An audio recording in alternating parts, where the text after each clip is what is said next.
Today we have another Squig, go figure, and I have some of the Army Painter's Brown Battleground. So I wrote small rocks. Oh, there goes the Squig.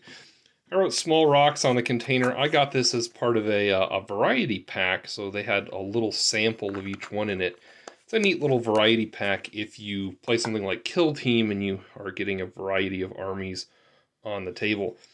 So our Squig here, we're going to base him up with these small rocks, the Brown Battleground. I wanted to show you, this is a pamphlet from one of the Army Painter paint sets. And it has their tufts and things in it, but here's what we're focusing on today. There's that Brown Battleground. But they've got a bunch of different kind of flocking and, larger rocks and things that you can get. And they come in these containers that are this size. Now this is the razor wire container, but these are some pretty large containers, and so that's going to be enough to do an entire army with no problem. So we have our Squig here, and I just kind of want to show you a little bit about how we might do this basing. And so what I have is I have some Aleene's Tacky Glue. Now, if you can get a hold of the Army Painter's glue, do that. Their basing glue is great. I used up all of mine and haven't grabbed some more, and so I have Aleene's Tacky Glue. The key thing for this basing is you want this white glue, and you want it to be like a nice brand. So Aleene's is a nice brand, the Army Painter is a nice brand as well. Just make sure you have a nice brand. I have added a little bit of water to this because we want it to flow nicely, and I'm going to kind of squirt a little bit onto the palette, make sure I know how this is flowing before I go ahead and apply it to the Squig. And what I'm going to do is I'm going to kind of apply it in some pools on the sides of the base, not being real neat with it and not really caring how it goes on, because I'm going to promptly take my oldest, yuckiest brush, and actually this isn't even a brush I got to yucky up myself. This was just a brush I got at the dollar store. And you can just kind of spread it around with your old yucky brush. Don't use your nice brush. You will never get the glue completely out of it, okay? If you have a tip on how to get the glue out of the brush, leave it in the comments below. I do not know how to do that.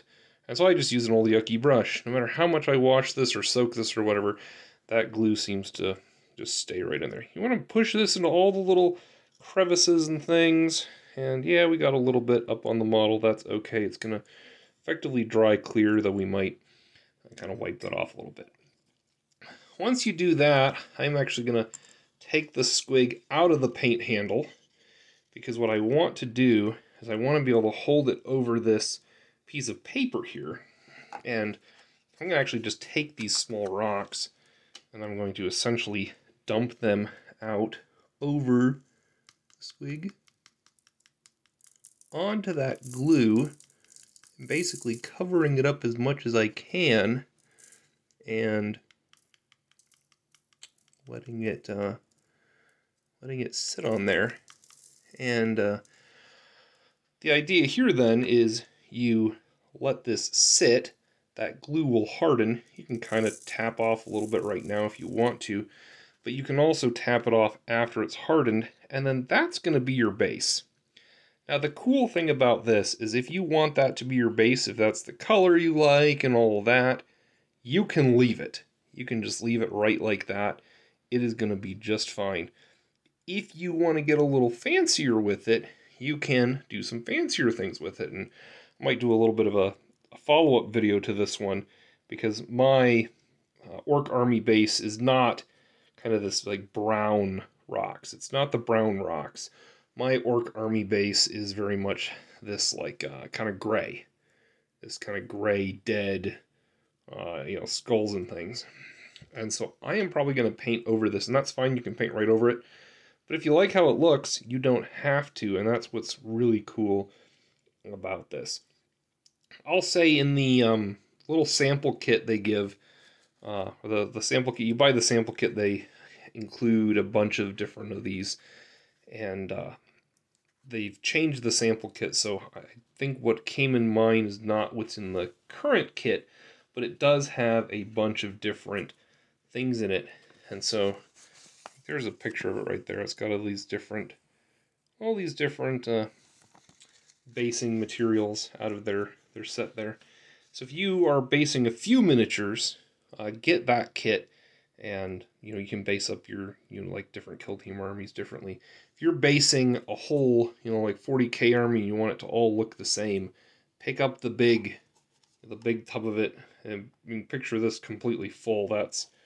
I would say that's easily like a half a cup or more measuring cup. So what, 4, 5, 6 ounces maybe volume there. That's quite a bit, and will definitely last you for a while. So there you go. There's the basing on there.